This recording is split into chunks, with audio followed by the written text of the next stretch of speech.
I decided to do my project over wastewater treatment plants.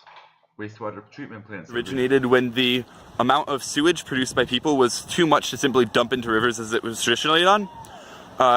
Here's a section of the Guadalupe River where just down the road from the actual wastewater treatment plant behind Rockinar.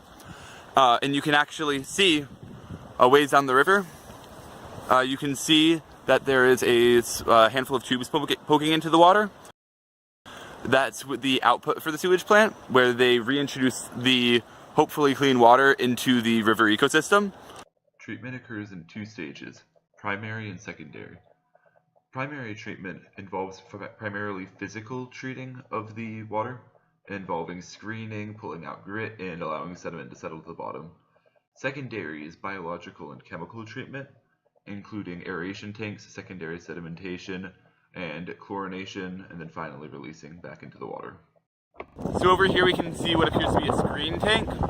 So a screen tank filters out large floating objects. I believe it's a screen tank based off of the fact that you can see the pipes where they do entry into the pit. Where the blue motor is on top, I believe that's a sedimentation tank where they briefly agitate the water and then let it settle, and ideally all smaller settlements that haven't been filtered out by the screen settle to the bottom so that you have cleaner, purer water. Here you can see an activated sludge tank, also known as an aeration tank. They mix air, bacteria, and water that still has a lot of sludge in it, and they aerate it briefly to encourage it all to mix well, and then they stop, and ideally the bacteria will go through and detoxify a lot of the organic compounds in the sludge. And you can see what looks to be the main pumping system over on the right, judging by the fact that it's, a pair of giant green pumps.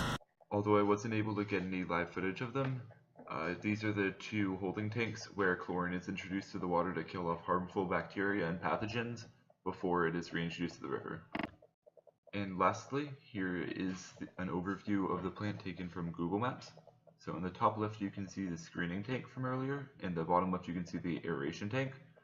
Then in the top left, but one step closer to the middle, you can see an additional sedimentation tank I did not address earlier. And that's pretty much it.